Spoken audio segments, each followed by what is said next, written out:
exámenes de esto, de qué otra cosa, de Bioki a la gran. Toda la semana, parece. Toda la semana. Pero ya solo queda esta, la otra. Y la otra. Y vacaciones, Navidad y todo. Y escuela de vacaciones. Ay, escuela de vacaciones. Irán a ver escuela de vacaciones. ¿Sabe? No creo que haya. ¿Quién va a venir en diciembre a escuela de vacaciones? ¿Quién quiere dar para empezar? ¿Quién quiere dar? Son vacaciones. Son. No se metan en esos cursos. Imagínense, solo les voy a poner. En escuela de vacaciones son días hábiles, 21 días hábiles. Porque está esta parte de la Navidad, el feriado que dan, los fines de semana. En 21 días dar anatomía. En 21 días dar histoembriología, dar microbiología. En 21 días. Se están engañando. Los que lo dan y los que lo reciben. Es un milagro navideño. Es un milagro navideño. ¿Sí? No, les voy a contar para que ustedes miren. Cuando yo empecé en anatomía, daba escuelas de vacaciones. Se me metían 40, 50. ¿Saben cuántos ganaba? 3, 4, 2 a veces. No vale la pena. No vale la pena. Eso se los digo. Esos cursos de escuela de vacaciones, eviten. Pero bueno. Vamos a continuar entonces. El día de ayer, si ustedes se recuerdan, vimos los dientes de los equinos, ¿se recuerdan? Hablamos ampliamente de eso. Vimos lo último, lo que era la tráquea, que era un pasaje que participaba en el sistema respiratorio y digestivo, si ustedes se recuerdan. Y hoy vamos a continuar con el tubo que viene desde la faringe hasta el estómago, ¿verdad? Que es el esófago. Como dice acá, es un tubo músculo membranoso que va a comunicar, como ya les mencioné, la faringe con el estómago. Y aquí traté de hacerlo en esta forma. Observen. Les voy a poner dónde se origina y dónde va a finalizar el esófago. Veamos entonces. Esto que está apareciendo acá va a ser el esófago, siempre va a estar. El esófago en su inicio siempre va a estar dorsal a la laringe. Repito ese concepto. El esófago siempre en su origen va a estar dorsal a la laringe. Entonces vamos a ver ahí, vamos a tratar de ampliar esa laringe que tenemos ahí. Que ustedes esto lo van a ver en sistema respiratorio, en anatomía 2. Y van a ver ustedes que hay unos musculitos acá. Estos musculitos que están acá tienen un nombre que son cricoaritenoideos dorsales. Va a aparecer el nombrecito ahí. Y entonces en el origen del esófago siempre van a estar esos músculos cricoaritenoideos dorsales. Y aquí se mira dónde se está originando el esófago, que es continuación de la faringe que empezamos a ver el día de ayer, ¿sí? Entonces vean hasta dónde lo voy a llevar en estas imágenes que hice. Vean.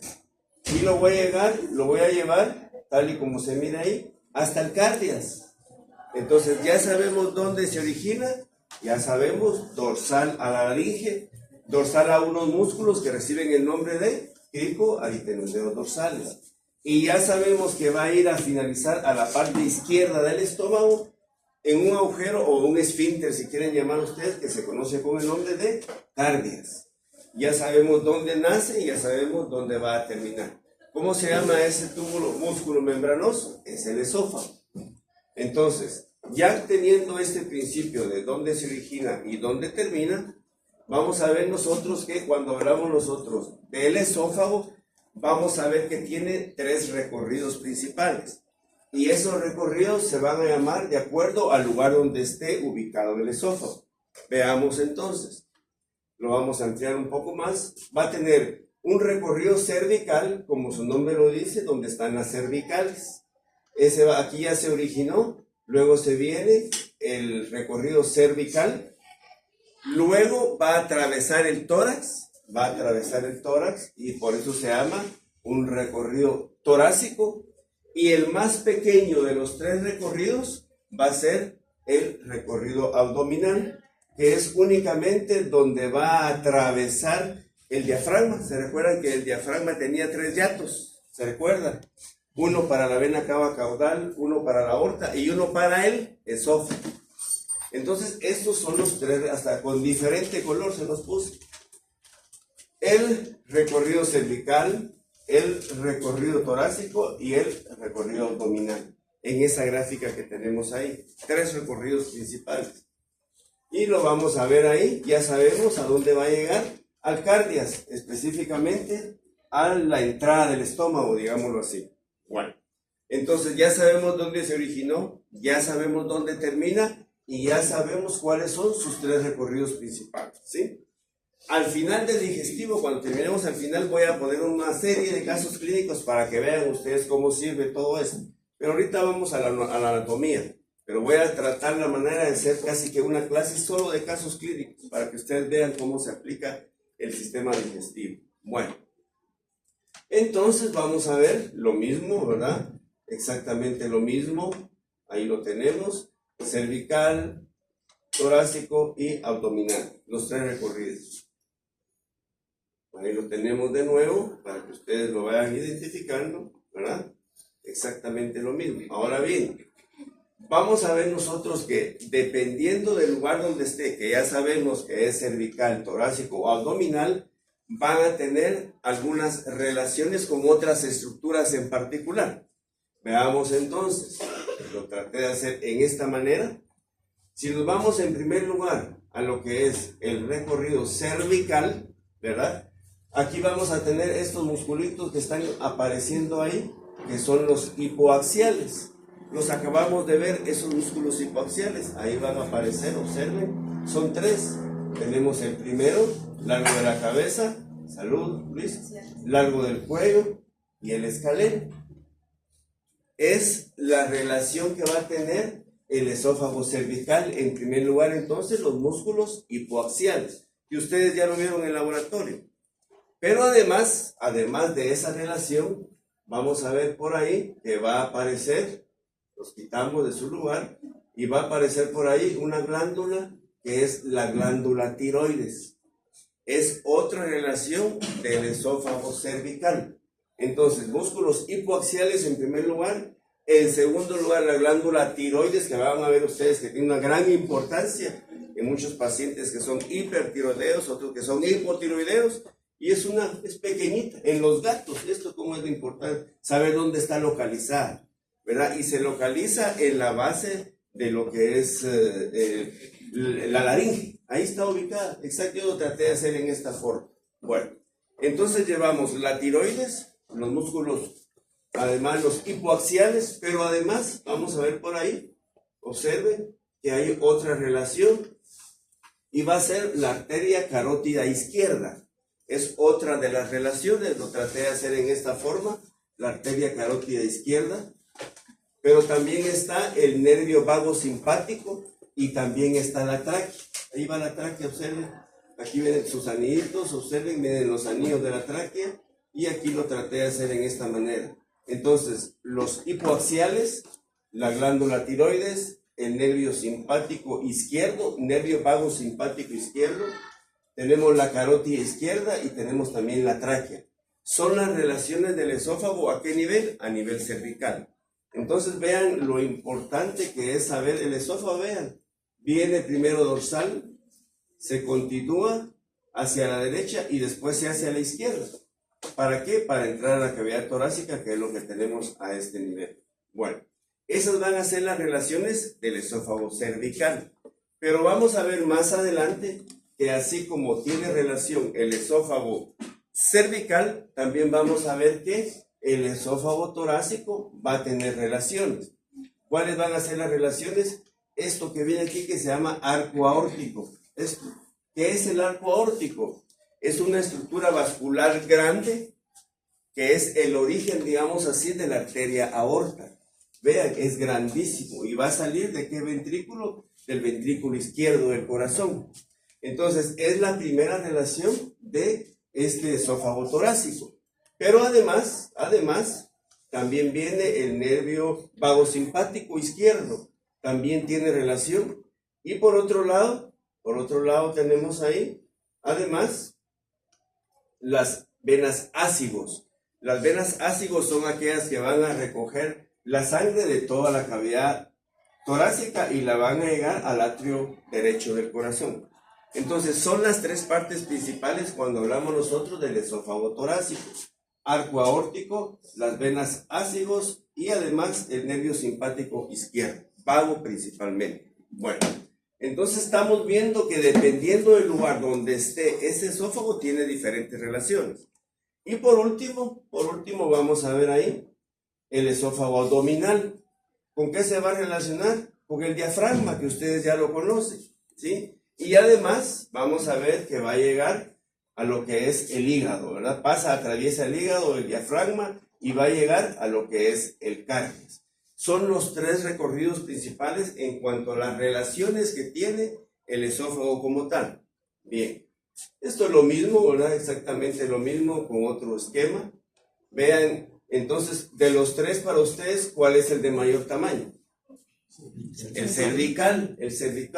El tamaño intermedio, el torácico, y el más pequeñito, el abdominal, porque solo atraviesa el diafragma y llega al estómago, ¿sí?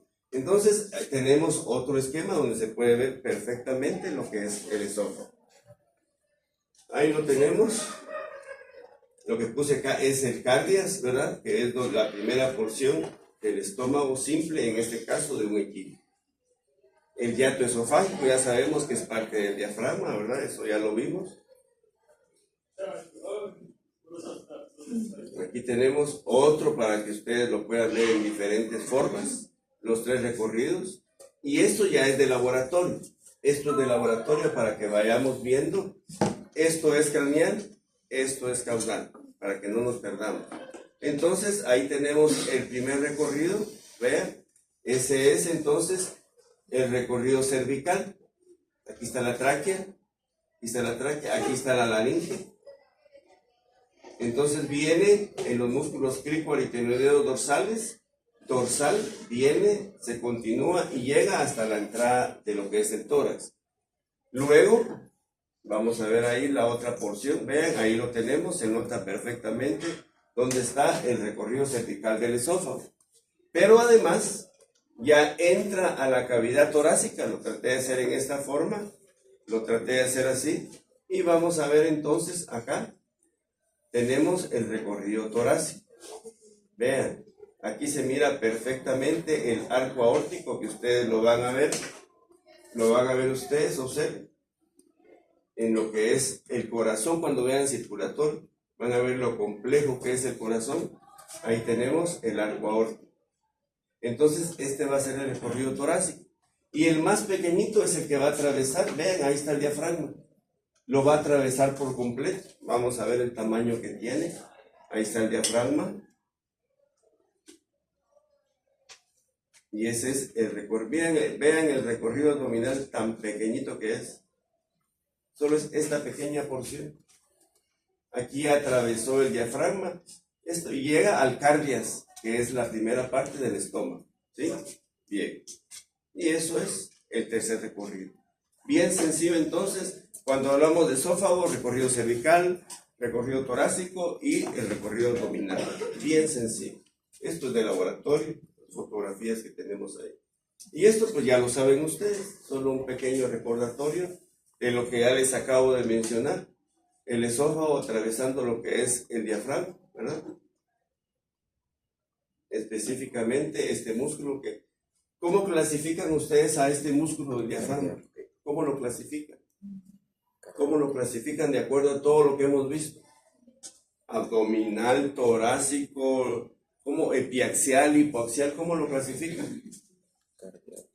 De los que ya vimos en el laboratorio, ¿cómo lo clasifican ustedes? Abdominal, Dominique. Torácico. Sí, tiene razón en cierta manera porque separa el tórax del abdomen, pero es torácico. Bueno. Y vamos a lo que es el estómago. El estómago se puede encontrar como ventrículo o gáster, son sinónimos de estómago. Cualquiera de los tres es correcto. Ventrículo, gáster. Y vamos a empezar el día de hoy con los monogástricos, porque recordemos que ya mañana vamos a ver los poligástricos, rumen, retículo, masa o más. Pero hoy vamos a perro, cerdo y equino, monogástricos, perro, cerdo y equino. Entonces, vean la ubicación que tiene.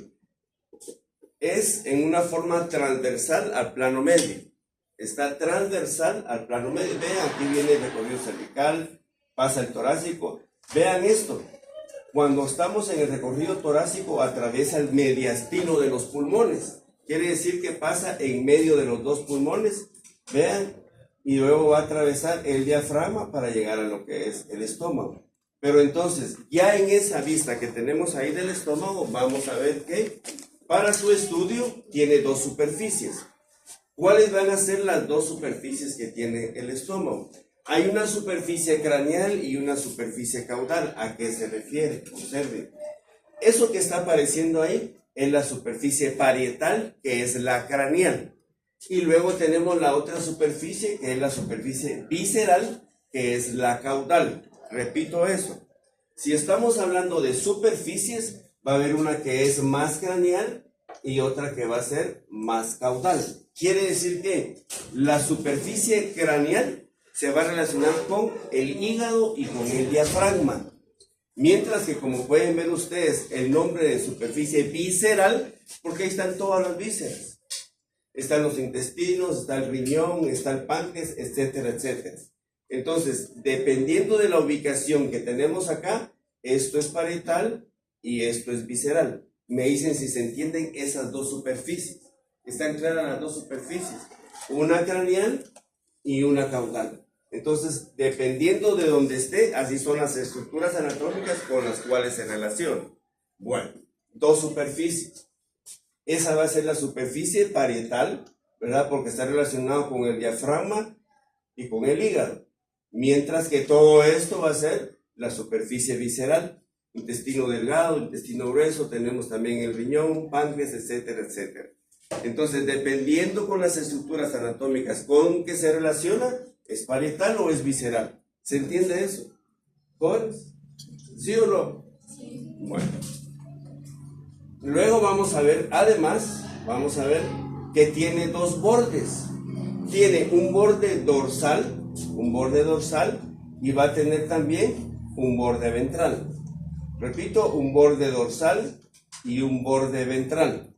Entonces, dos superficies, una parietal, una visceral, un borde dorsal y un borde ventral, ¿sí? Pero además tiene dos extremos. Tiene un extremo derecho donde va a llegar, donde llega el duodeno, donde va a empezar, mejor dicho, el duodeno, y uno izquierdo que es donde llega el cardias, es decir, donde va a llegar el esófago es el extremo izquierdo, ¿verdad? Porque ahí va a estar el cardias. Y donde va a empezar el intestino delgado, es decir, donde va a empezar el duodeno, va a ser el extremo derecho. Entonces, cuando estudiamos el estómago, dos superficies, una parietal, una visceral. Va a tener dos bordes, uno dorsal y uno ventral. Y además, dos extremos, uno izquierdo y uno derecho. Esos son los dos extremos cuando hablamos nosotros del estómago como tal. Vean esta gráfica. Esto es mucho más fácil de entender. Todo esto es izquierdo y todo esto es derecho. Miren la posición que tiene. Se dice transversal al plano mediano o plano medio. Por eso es que hay una parte izquierda y una parte derecha. Vean cómo está ubicada. Entonces la superficie parietal la tenemos acá. La superficie visceral la tenemos de este lado. El extremo izquierdo, el extremo derecho. Borde dorsal sería de acá y borde ventral de este lado. En esa imagen que tenemos. Entonces a veces cuesta un poco ubicar las partes porque miren cómo está ubicada. Derecho, izquierdo, esto va a ser dorsal, esto va a ser ventral, superficie parietal y superficie visceral. Creo que ahí se entiende un poquito mejor lo de extremo izquierdo y derecho, ¿verdad? Por la posición que tiene. Es bien complicado. Bien. Y aquí ya lo puse de nuevo, lo que ya mencioné. Superficie parietal, superficie visceral, los dos extremos, el izquierdo, el derecho, y los dos bordes. Cuando hablamos del borde dorsal, está esta pequeña curvatura que se llama curvatura menor. Y cuando hablamos nosotros del borde ventral es la curvatura mayor. Es decir, hay dos curvaturas, una que es pequeña, curvatura menor, y una que es mucho más grande, la curvatura mayor del estómago. Y ahí viene algo que es importante para que ustedes lo tomen en cuenta ya cuando vayan a estar en clínica. Por ahí creo que va a aparecer una imagen. Vean esto. Esto es lo que vamos a ver en anatomía. Pero vean la aplicación. En ecografía, cuando ustedes estén utilizando el ultrasonido, si ustedes saben dónde están ubicadas cada una de estas partes del sistema digestivo, solo van colocando, hasta los numeritos están ahí donde van colocando ustedes el transductor, que es parte del ultrasonido donde van a ir viendo ustedes las diferentes estructuras. Pero vean, lleva un orden. Vean, aquí tenemos el hígado con su vesícula biliar. Entonces ustedes saben que aquí está el hígado, la vesícula biliar está un poco más hacia acá. Pero si ustedes saben dónde está el hígado, solo ponen el transductor aquí y se van a ubicar rapidito.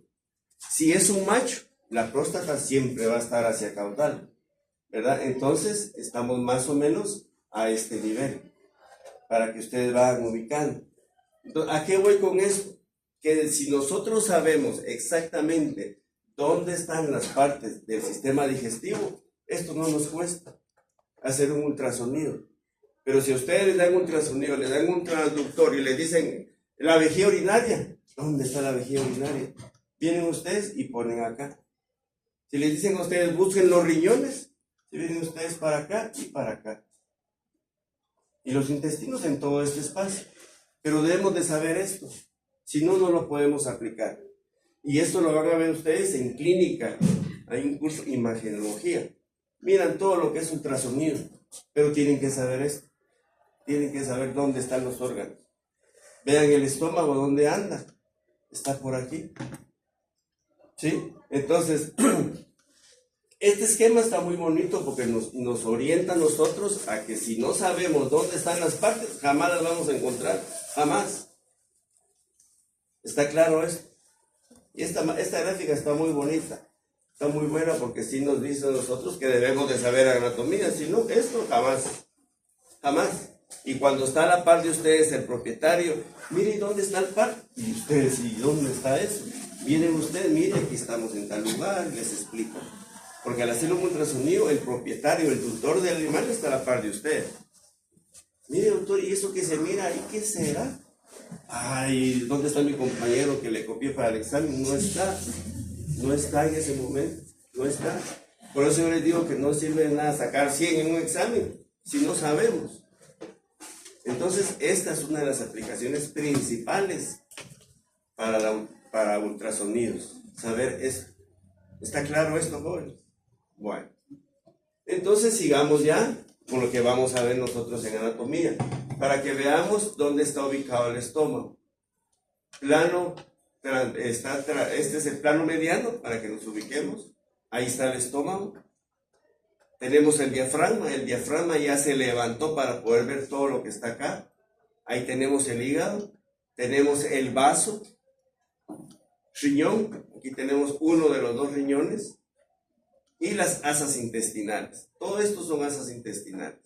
Esto vamos a tratar la manera de los perros que tenemos de biología, abrir uno por completo para que miren ustedes todo esto.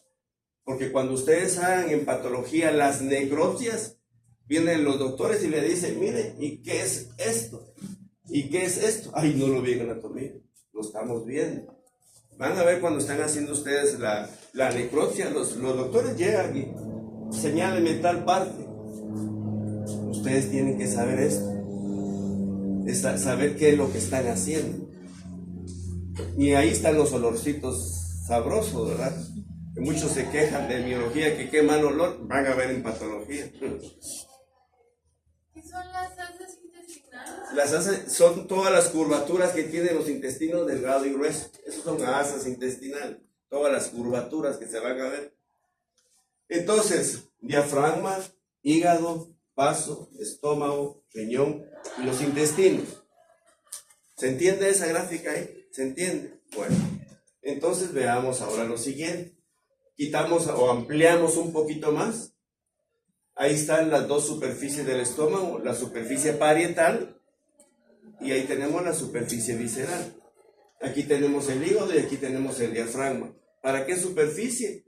Para la superficie parietal, que es la más craneal. Y la superficie visceral, ahí está. Observen riñones, asas intestinales, etcétera, etcétera. Una más craneal y una más caudal. Bueno. Pero además vamos a ver que hay dos bordes.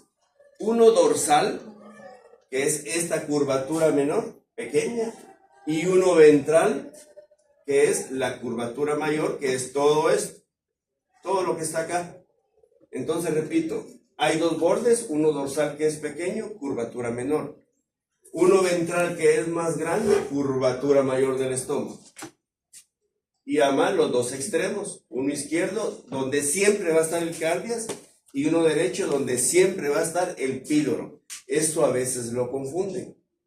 Quiere decir que donde llega el esófago va a estar el cardias, y donde empieza el duodeno, la primera porción del intestino delgado, va a estar el píloro. No lo confundan. A veces esto lo cambia. ¿Sí? Bueno, y ahí creo que está bien claro. Lo mismo, ¿verdad? Ya lo hemos mencionado, donde se origina el estómago, en el cardias, y donde va a terminar, en el píloro, donde empieza el duodeno. Exactamente lo mismo, ¿verdad? Para que ustedes puedan ir revisando ya cuando estén estudiando. Ahí les puse todas las partecitas para que ustedes las puedan ir viendo. Lo mismo con otros esquemas. Y aquí ya solo saqué el estómago. Para repasar lo que llevamos hasta ahorita, veamos entonces, dos bordes. Un borde dorsal, ¿cómo se va a llamar esta curvatura? Curvatura menor. Luego tenemos un borde ventral, ¿cómo se va a llamar esta curvatura? Curvatura mayor. Se mira bien la diferencia, una pequeña y una grande. Además, vamos a ver los dos extremos. El extremo izquierdo, lo hice en esta forma, siempre va a estar el cardias. Y el extremo derecho, bueno, aquí menciono lo siguiente. Siempre que empieza el cardias en el estómago, va a haber una elevación. A esta elevación que tenemos acá se le llama fondo de saco ciego. Repito, donde empieza el cardias hay una elevación. Todo esto se conoce con el nombre de fondo de saco ciego. Y este fondo de saco ciego se va a continuar con el cuerpo del estómago. Creo que iba, ahí está, con el cuerpo del estómago. Y este cuerpo del estómago va a formar la curvatura mayor. Lo repito. Extremo izquierdo siempre va a estar el cardias, grábenlo. Después se continúa con una elevación que se llama fondo de saco ciego. Y luego le da la forma al estómago, que es el cuerpo, y este cuerpo va a formar la curvatura mayor, que está ¿en dónde? Va a estar en la parte ventral. Bien. Y por el otro lado, lo hice en esta forma también, va a estar el píloro. Y aquí es donde empieza el duodeno. Importante, el páncreas siempre va a estar relacionado con el duodeno. El páncreas siempre está en la primera porción del duodeno. Esto se los preguntan mucho en patología. Búsqueme el páncreas. Vuelven todo y nunca lo encuentran. Solo se van a donde está el píloro, buscan el duodeno y ahí está pegado al estómago. No se pueden perder. Y van a ver cuando estén haciendo su disección, van a preguntarle eso. Van a preguntarle dónde está el páncreas. Y hasta tiene ese colorcito amarillo, y lo van a ver. ¿Dónde está? En la primera porción del duodeno. No se pueden perder. Bueno, ya sabemos que ahí está el píloro. Aquí está un poco mejor todo lo que ya expliqué anteriormente, ¿verdad? ¿Por qué? Porque solo saqué el estómago como tal. Y vean aquí, siempre donde está la curvatura mayor va a estar el vaso. Esto que está acá es el vaso, vean. Tampoco lo van a perder, porque vamos a ver un poco más adelante que dependiendo con las estructuras que esté relacionado el estómago, van a tener diferentes medios de unión, que los vamos a ver un poco más adelante. Me dicen si hay alguna duda con respecto a lo que está ahí, jóvenes. Con respecto a los bordes, a los extremos, ¿está claro eso? ¿Qué es curvatura menor? ¿Qué es curvatura mayor? ¿Dónde está el cardias? ¿Dónde está el píloro? ¿Se entiende eso? ¿Estamos entendiendo? Bueno. Ahora vamos a cómo es la estructura interna del estómago. Esto siempre lo menciono, pero lo van a ver ustedes en histoembre. Entonces, la parte más externa se dice que es el peritoneo visceral. Luego vamos a ver la característica que tiene el estómago. La capa muscular tiene, o mejor dicho, la parte de músculo tiene 3 capas como tal, por eso es que es tan resistente. Veamos entonces, tiene una capa muscular longitudinal, porque ahí van las fibras, tiene una transversal y además va a tener una que va a aparecer ahí que es oblicua. Entonces, estas 3 capas de músculo son bastante resistentes, porque recordemos que ahí hay ácido clorhídrico, hay enzimas también, y por eso es muy resistente, ¿sí? Y luego tenemos ya la parte interna, la mucosa, ¿verdad? La parte interna. Ahora, ¿cómo es que el estómago se va a irrigar? ¿Qué arterias van a llegar? Esto lo van a ver también ustedes en Anatomía 2, solo lo menciono rápidamente, para que vean ustedes que de la aorta como tal va a salir un pequeño tronco que se llama tronco celíaco. Y este tronco celíaco va a dar 3 ramas principales. Una que va para el hígado, otra que va para el vaso y otra que va para el estómago. Entonces, esta ramita gástrica izquierda es la que va a irrigar todo el estómago. ¿Pero dónde nace? En un tronco que se llama tronco celíaco. ¿Y de dónde viene ese tronco celíaco? De la aorta abdominal. ¿Y de dónde viene la aorta abdominal? De la aorta torácica, y ese viene del arco aórtico que viene del ventrículo izquierdo del corazón. Lo van a ver en Anatomía 2. Solo con eso me basta. Que sepan ustedes que esta gástrica izquierda es la que va a irrigar todo el estómago. Así de sencillo. Bueno. Saco ciego ya vimos que es la elevación que está, y todo esto ya es el cuerpo. Todo esto es el cuerpo del estómago. Curvatura menor y curvatura mayor. Ahora vean esto. Aquí ya hay unas diferencias entre especies. Cuando veamos el estómago del cerdo, veamos esta pequeña porcioncita que resalté ahí, perdón, se llama divertículo ventricular. Solo lo tienen los cerdos. Este fondo de saco lo tienen todas las especies, pero en el cerdo en particular tiene esta pequeña porción que se llama divertículo ventricular. Solo están los cerdos. En ninguna otra especie está. ¿Y dónde está? Está íntimamente adherido al fondo de saco ciego que está en todas las especies. Pero este divertículo como tal, solo está en los cerdos. Solo está en los cerdos. Veamos ahí entonces. Ahí tenemos el divertículo ventricular en el cerdo. Ahí tenemos el esófago que va a llegar al cardias. Ahí tenemos la curvatura menor. La curvatura mayor que tenemos acá. Luego tenemos la primera porción del intestino delgado que es el duodeno. Vean cómo se mira el páncreas. Siempre en la primera porción del duodeno, ahí tenemos el páncreas. Aquí tenemos por otro lado el vaso. Todas las partes con las que está relacionado el estómago, ¿verdad? En este caso en particular, tomen en cuenta siempre el páncreas y el vaso como tal. Sí. ¿Será que puede regresar la foto? ¿No la del divertículo, la anterior? Quito todo esto. Esa.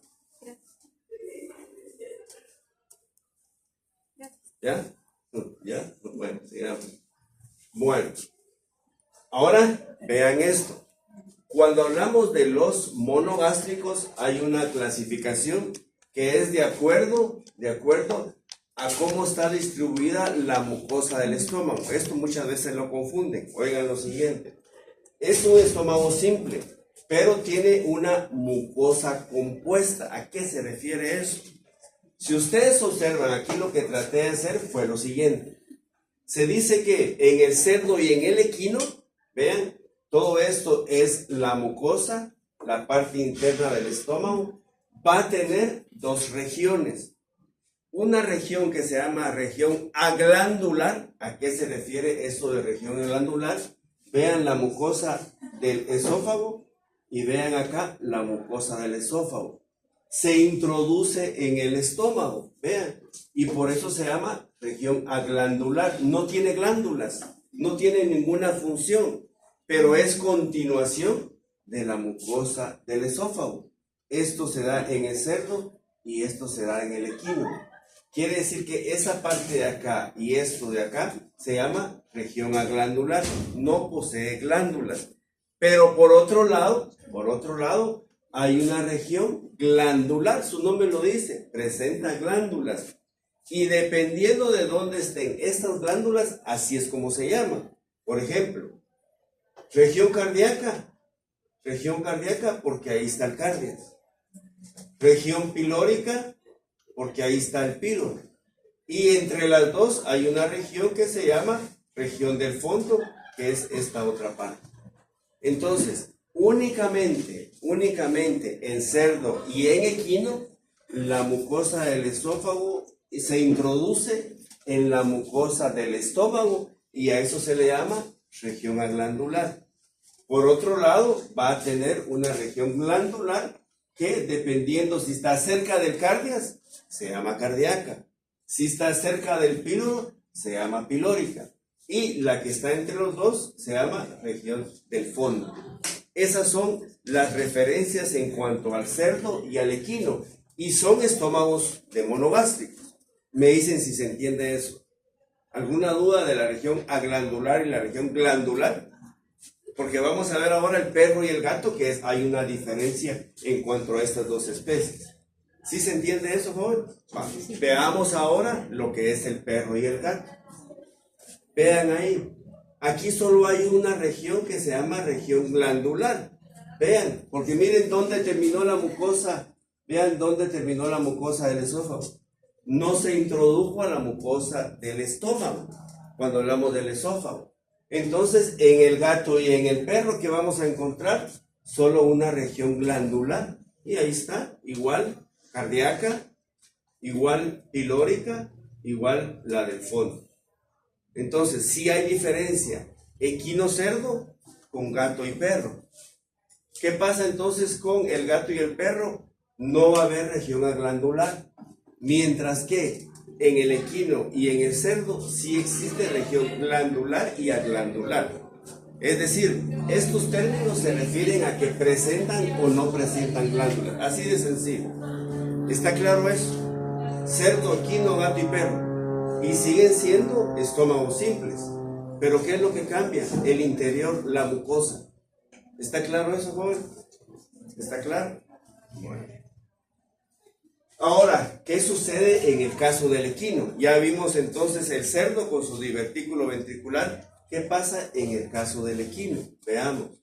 Tiene una región glandular, como ya lo vimos, y tiene una región glandular. Pero entre la región glandular y la región glandular hay una estructura que las divide, que recibe el nombre de margo plicatus. Eso está en latín. Significa margen plegado. Esto, margen plegado, significa esto, que está en latín, que dice margo plicatus. Únicamente se presenta en los equinos, únicamente. ¿Y qué es lo que hace? Separa la región glandular de la glandular en la mucosa del estómago, en los equinos. Pero además, en los equinos hay una gran dilatación, digamos así, en el píloro, que se conoce como el nombre de antropilórico. Todo esto, ahí lo traté de aumentar un poco más, se conoce como el nombre de antropilórico. Entonces, en el equino hay dos partes bien importantes. Esto que se llama margo plicatus por un lado, y esto que se llama antropilórico. Solo va a estar en el equino, únicamente en el equino. Y el divertículo ventricular, que estaba cerca del cardias, únicamente en el cerdo. ¿Estamos claros ahí? Bueno. Esto ya solo lo mismo, ¿verdad? Para que veamos la zona glandular, y ahí tenemos el margo plicatus o margen plegado, ¿verdad? Que es esta separación. Ahí lo puse. Es lo mismo, exactamente lo mismo. Igual, siempre que ustedes miren esta grasita de color amarillo, es de equino. Las demás especies no tienen esta grasa amarilla. Esto es una característica de un equino. Siempre que ustedes miren esto, es un equino de color amarillo. Lo mismo, ahora vean el cerdo. Este es el divertículo ventricular, en el caso del cerdo. Ahí están las regiones ya distribuidas hasta con colorcito, ¿verdad? La del fondo, la cardíaca y la pilórica. Bueno, ya para finalizar el día de hoy, vamos a ver que hay medios de unión. Los medios de unión, cuando se hace referencia al estómago, se llaman omentos. ¿Qué son los omentos? Son pliegues de peritoneo que tienen la forma de un manto, de ahí el nombre de omentos. Y vamos a ver que dependiendo de con qué estructuras esté ese aumento, tiene su nombre respectivo. Por ejemplo, si tenemos acá el estómago que se mira solo esta porción y está relacionada con el diafragma, ese aumento se llama gastrofrénico. Repito, si tenemos el estómago y esta es la curvatura mayor del estómago y está relacionado con el diafragma, ese medio de unión, ese aumento se llama gastrofrénico. Por otro lado, si tenemos acá la curvatura mayor del estómago y se relaciona con el vaso, ese aumento se va a llamar gastroesplénico. Y estos dos, tanto el gastrofrénico como el gastroesplénico, hacen referencia al aumento mayor. Quiere decir que van a estar siempre en la curvatura mayor del estómago. Repito, gastrofrénico si se relaciona el estómago con el diafragma. Gastroesplénico si se relaciona el estómago con lo que es el vaso. Pero estos dos siempre en relación a la parte más grande del estómago que se llama aumento mayor. Por otro lado, vean acá. Si está relacionado la curvatura menor, porque esta ya es la pequeña del estómago, con el hígado, ¿cómo se va a llamar? Se va a llamar gastrohepático. Y por otro lado, si tenemos que la curvatura menor del estómago se une al duodeno y al páncreas, ese medio de unión se va a llamar gastroduodenal pancreático. Y estos dos hacen referencia al aumento menor. En resumen, hay medios de unión que se llaman aumentos. Unos relacionados con el aumento mayor y otros con el aumento menor. Es decir, curvatura mayor y curvatura menor. Si tenemos el hígado, gastrohepático. Si tenemos el vaso, gastroesplénico. Si tenemos el diafragma, gastrofrénico. Y si tenemos el duodeno y el páncreas, gastroduodenal pancreático. Estos son los medios de unión del estómago. Y son estas como mallas que ustedes miran, vean. Estas mallitas que ustedes observan ahí son los aumentos. Pero hay uno más grande que todos estos. Hay uno más grande que cubre todas las asas intestinales. Vean, el aumento mayor o epiplón. Es todo esto. Y va de la curvatura mayor del estómago también. Siempre que ustedes hagan una cirugía del intestino, envuélvanlo con esto, con el aumento mayor o epiplón. ¿Para qué? Para evitar adherencia, para evitar que se una estructura con otra, que se peguen, si quieren llamarlo ustedes así.